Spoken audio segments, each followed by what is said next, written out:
Hello and good day to you, all of my friends. I hope you are having an amazing morning, day, or weekend, week, whatever. Before we dive straight into this week's video, I want to give you guys some background info that is very important.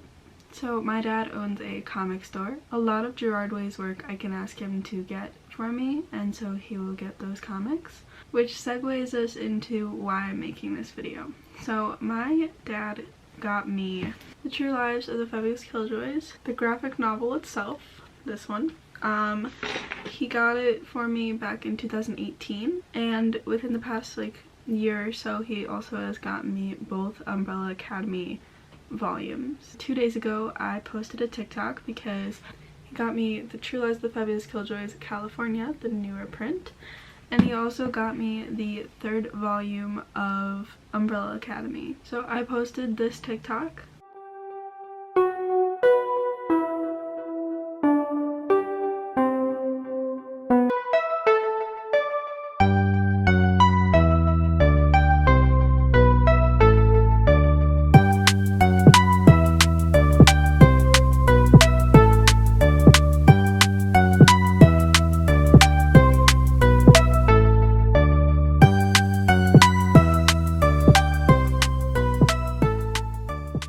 And everybody in the comments was asking me to either do a tour, or they were saying that they were so jealous. So I told them that I was going to make a video going through everything that is different in this here book.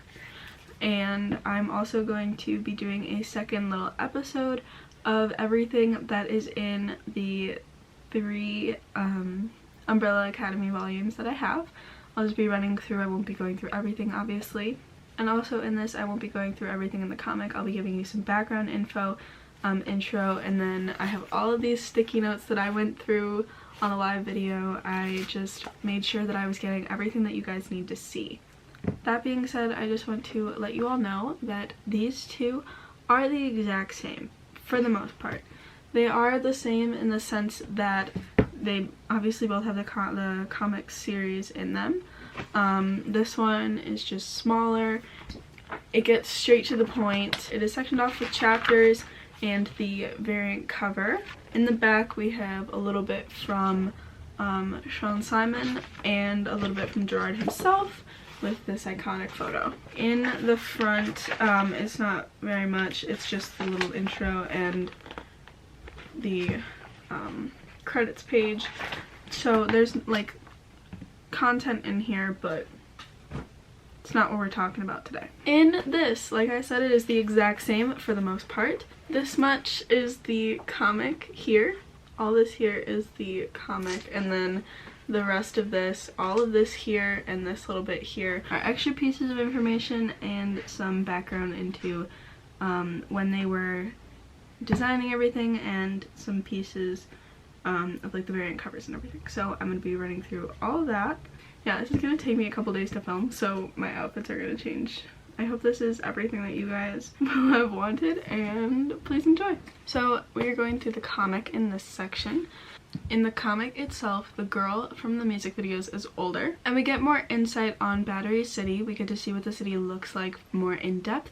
We get to meet some of its inhabitants, 2 gay porno droids, and we get to learn a little bit more about Course. Now, if you don't remember, Course is the man that was sent to exterminate the 4 Killjoys, the Fabulous 4. And in this, there's a little bit more on him, especially in the end with the art. We also learn with Course that he is depressed and does not want to be in the BLI section anymore.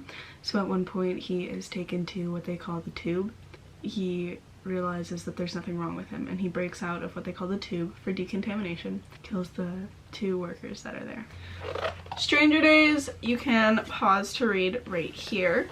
But basically, Stranger Days, Shaun Simon is talking about writing behind the Killjoys, the idea. Sweet Chubby is mentioned. Specifically, it says, Gerard and I put on a fashion show with clothes we got at the Salvation Army around the corner. We named a rotten tuna fish sandwich Sweet Chubby and proceeded to travel with Sweet Chubby around the country and then the tour van. It talks about the old version of Mike Milligram, which he will be in National Anthem. It was talking, basically, it says that the third video they ran out of money for, as most people know. And so Gerard was saying, what if we make the third music video the comic itself? Being Mike Milligram, this is Gerard's part in the book, and these 2 pages will be right here, so pause to read those because I'm going to give you a short summary. Gerard starts this off by saying that he doesn't have a lot of friends and that he prefers quality over quantity. He can count all of his friends on less than one hand. He talks about the fact that he and Shaun came up with the idea of the whole universe for the Fabulous Killjoys in a very short amount of time because that's just how close of a friend he is with Shaun. Gerard said that he took the project of the Killjoys as the one last fight for their youth. He states that Mike was the original Killjoy and that is what he called Mikey during the recording of Black Parade, because he would come in and record the bass in one take. This is his direct quote. Gerard says that he fought with Mike Milligram to retain his identity because like he got so immersed into the characters, especially with Black Parade and Party Poison and Mike Milligram. Gerard says that one of his favorite things about the book is that for the most part everything is black and white except for the girl. He says that Mike was created for the homogenization of the country. So from the timeline that is given in this, it says 2 completed albums later, the sound was there. So technically they had the idea for the Killjoys since what I'm guessing is around Revenge. They had the idea, they didn't have the songs, obviously, as we know from them taking a break between Black Parade and Danger Days. He says that while they were touring, he felt himself getting farther and farther away from his identity until he would eventually crash. He says that he didn't crash, but he learned one lesson, and that was to grow up, or to find something in the middle. He ends it by saying the real ones got it done, and by saying that although the 16-year-old girl, her story was finished, she really saves everyone by getting up and not stopping. For both of these, they took all the issues and they put them in one, obviously. In the other one that I have, they are separated by the variant covers. By this one, each issue is a chapter. Each chapter, the name is kind of crossed out and there's something else written over it, as you can see here. In the beginning of all of this, it kind of looks like it is a BLI handbook that has been crossed out and taken over by the Killjoys. If you want me to go more in depth into the comic, I might just start a podcast just to talk about My Chemical Romance. just bands and stuff that I like. I'm joking, but like if you actually want to see that, please let me know. Right before we get into it, the dedication page, just 2 little messages, one from Shaun Simon and one from Gerard, and Gerard's just says, for the Killjoys, keep running. The new Party Poison / Mike Milligram is named Val Velocity. Cola comes back to help out the girl a little bit, and Dr. Death is there, except he is killed by Val Velocity towards the end. The girl remembers the Killjoys. She doesn't remember their faces, but she remembers them. She meets with Cola and he eventually shows her the Killjoys' outfits. They've just been on mannequins for the longest time. She also is shown in the beginning with Party Poison's mask, so that is why their mask is in here. At the very beginning, we also get to see what happens when you become a drac. Basically, it's like a hallucination that the mask gives you. So there are gay droids, and there are 2. Their names are Blue and Red. So Blue goes on a mission to get Red a new battery because Red is dying.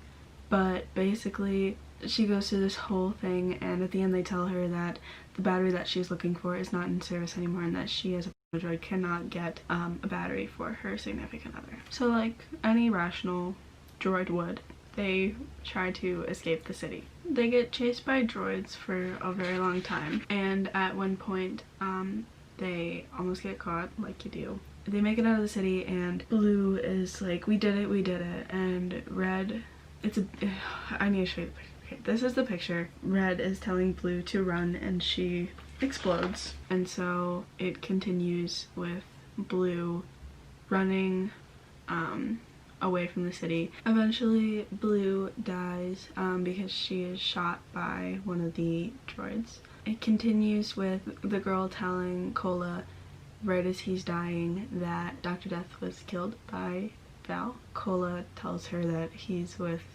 her other friends now. There's this strange part where the girl is visited by Death itself, and Death is coming along throughout most of it and is taking things that are along, like in the mailbox. So the girl and Death talk a little bit, and eventually she realizes that she's not done with her mission and is granted extra life. We are going through the section that I like to call the orange sticky note section. At the end of the video, the rest of the photos and things that I have not talked about will be on the screen, so stay tuned for that. The very first thing we see after we turn the page after Gerard's little note is what looks to be 2 pages of the BLI Standard Services Employment Manual. Now these look to be torn out and put onto the pages.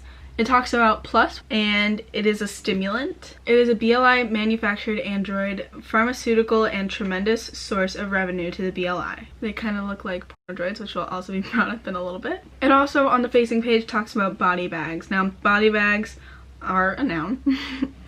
It says they are 47% carbon, 39% plastic, and 14% undisclosed. Directly reading from it, it says BLI issued body bags are used to contain killjoys and civilians of the desert that are deemed inappropriate to join BLI by way of Draculization. We'll talk about Draculization in a second. But it goes on to say all body bags will be issued at the beginning of each shift for scarecrows and jaculoids. The number issued will be at the BLI's discretion. All body bags must be filled by the end of each shift. If all body bags are not filled and or accounted for, severe consequences will follow. Then below it gives body bag usage directions.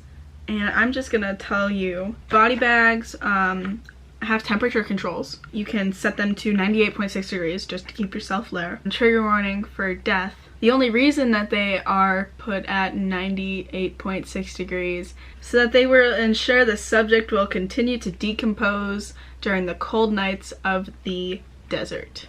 And if body bags are not recovered, they will result in a negative count on your daily record. So what is Draculization? I'm going to read the Standard Service Employment Manual definition. So, the act of becoming a Draculoid. Draculoid masks are used when a prisoner or detainee is deemed suitable to serve as a BLI employee. A suitable candidate consists of a physically fit body with no previous ailments or damage to said body. Mental ailments, beliefs, or morals need not to be taken into consideration when evaluating a candidate, since the mask will wipe all personality away. In the comic, we see early on what these actually do. They give you a hallucination so that you will try and kill. Draculoid masks can also be used to downgrade a higher ranking BLI official, such as Scarecrow, if the situation is appropriate. They can be used on the living or recently deceased that have died with minimal bodily harm. Then there are instructions below. And my personal favorite is a frequently asked question, which is, no, we are not sure where the soul goes, nor is that any concern of yours or ours. I just realized this was not in my notes. But on a page where it looks like Gerard is planning out stuff, he talks about ghost stations. And it's basically right over a map of East Los Angeles. DJ Dr. Death Defying's ghost station is right west of Pasadena, and it also gives where heavy patrol is and light patrol, which is really cool. But what I was going to talk about was the Mondays playlist, which it says Mad Gear and the Missile Kid, Vacation Adventure Society demo, aka Loretta, The Cause and Effect, and Tuesdays is ripped off, as is the rest of them. There is some, I'm guessing what could have been lyrics, I don't know. But it says, empires in the sand, holding out your hand, swarms buzzing your soul, can never let go. The sounds and light keep me up at night, the laser won't make you braver. Then there is a sticky note below. It just says Star, Poison, Cobra, and Ghoul, and it has crossed off some things. Poison's mask is highlighted. Things that are not crossed off, Star's bandana, Cobra's jacket and gun, and Ghoul's gun. So on the next page we have something about porno droid. There are 6 different kinds of porno droids that you can order. There's also a number that I am very hesitant to call because I want to call it, but I don't want some random man picking up and going, yo, what you want? No thank you, sir. But it gives the type of droid, what they specialize in, and how many carbons they will cost you. On the facing page is the BLI vending service, which includes fangs, a Killjoy replica mask, a Frankuloid fun toy, which looks like Frank's mask, the little Frankenstein mask, a motivational sticker, a BLI sanctioned ray gun, mouse cat head, a robot juice, which is called a plus, and Yum Duck candies. The next thing I'm going to talk about is there is some info on the girl, and it looks like it is on a file. It gives her name, height, weight, age, complexion, hair, sex, and skills, which are not disclosed. And there are some remarks, so we got a little bit more info about the girl besides what we were told. So her mother was exterminated in the analog wars in 2014 and 15. Her father, they don't know. We don't know. She doesn't have one. She was raised by the Killjoys, and the Killjoys were exterminated while saving her in 2019, as we all know. The BLI tracking device was implanted in the cat in 2023. She is useful in calculating her proximity to the city and cleansing desert. She is extremely dangerous, must be kept away from Battery City at all costs. Other known allies, Cherry Cola, Val Velocity, and the Ultra Vs. The Ultra Vs are Val Velocity's group. They are trying to be the new Killjoys, except Val is not for it. He hates the Killjoys. And then below it shows who is exterminated, and Cherry Cola, they don't know if he's dead or not. So then there is a whole page just talking about Destroya and how Destroya will come and save us. Destroya is kind of like Battery City's god. The people in Battery City are hoping that Destroya will come and save them, and I think that also files into the Killjoys too. At the top it says, when the electricity stops, we will all be saved. Some parts are cut off, so I can only guess. This one at the bottom I think says, Destroya, deliver us. There's a drawing of people kneeling at the foot of what I'm guessing is Destroya. This one in the bottom corner said, what lies beyond the city lines, we will know when Destroya comes, and we blank. And the main one that I can see and that everyone else can see, it says, at the end, through the fire and through brimstone, a savior will rise from the earth. He will walk through hell's fury and bring an end to night. Sunlight will see the city once again, and we will walk out into the world. We will be free. His name is Destroya, and he will bring, it's a little cut off, it says, and he will Battery City to ashes. It might say burn Battery City to ashes, bring Battery City to ashes, don't know. On the next page there is a letter or a diary entry. I'm guessing it is a diary entry from the girl. It says, Cola told me everything before he died. He told me about how the BLI came to be. He told me about the fear that held them together. He told me about life before the Killjoys were the Killjoys, how they were just teenagers no older than I am, who saw something wrong with the world and stood up for it. They tried to change it, and how his friends all died just because they believed in something bigger than they were. And he told me about the masks they wore. He told me the masks represented individuality and didn't stand if there was nothing behind them. You could have the brightest colors, the most outlandish design, and it wouldn't matter if the person wearing didn't believe in what it stood for. He told me that sometimes you don't change the world will change you, and he left me with this. In quotes, because at the end of the day, when the lights go out and your friends go home, when the radio dies before the world ends, when the stars call out in pain, there is a road that you can always walk to help you find your way. But it's not where you end up or where you started that matters, it's the pavement in between. And I think that is very interesting, very cool. We are now going to move on to the pink section. So I'm starting off with Look Alive Sunshine. That is the making of the True Lives of Fellows Killjoys. You can pause right here to read the full thing, but I'm just going to be giving you a short little cute summary. Essentially, it's talking about how they wanted to create an entire world that you could really get engrossed in. And there was so much on the comic that they wanted to share that they couldn't fit into the original that they added into the end of this book, which is what we just went over in the orange section. It goes in depth to say, furthering the mission to expand this universe, we ran 6 ads, one in every issue, that featured both propaganda text from BLI, such as have a better day and keep smiling, and the anarchist calls to arms identified with the original Killjoys. Never say die, the aftermath is secondary, the future is bulletproof. There was a sense that the youth and the energy of the Killjoys' beliefs would make them immortal, at least as legends. The story went beyond exploring one's politics or lack thereof, and brought to the foreground the power of imagination manifested as pure energy. Without MCR's vision for Danger Days, then none of this would have been possible, and the girl would have just been a 2D character. So what follows is a whole ton of sketches and things that they started working on.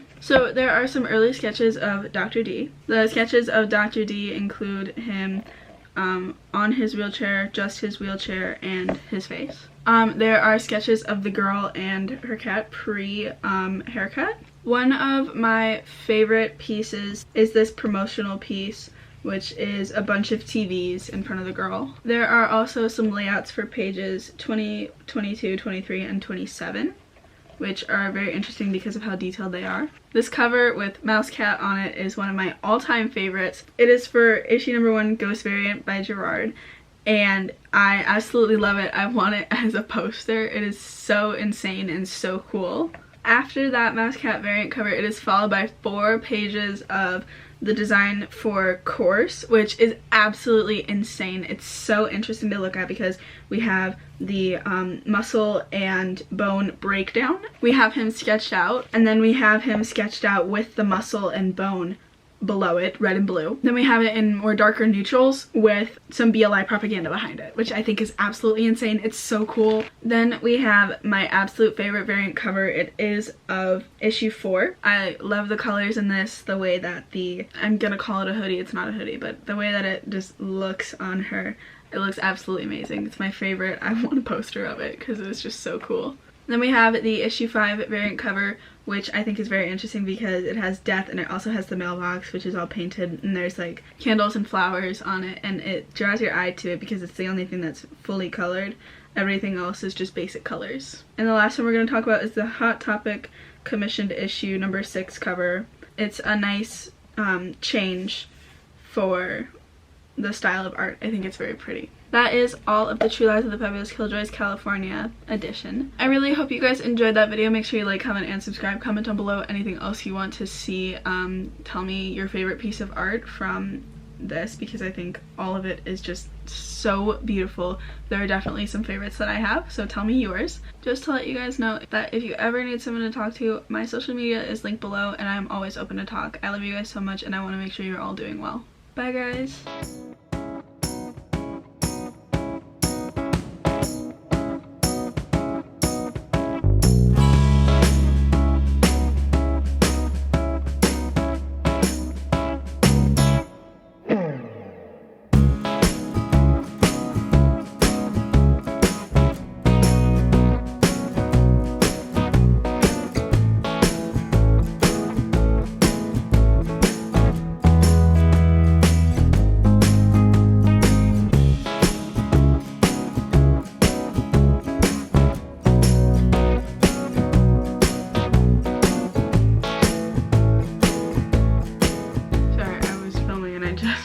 That there is a little thing on page 73. It says in the top corner, enough metal to build a bomb shelter. Thursday, June 21st. Wish you were here. Greetings from the sunny zones. We ran out of gas. EXO forever and ever. We only live to get radical. Thursday, June 21st. Hold on. I don't know what Thursday, July 21st means.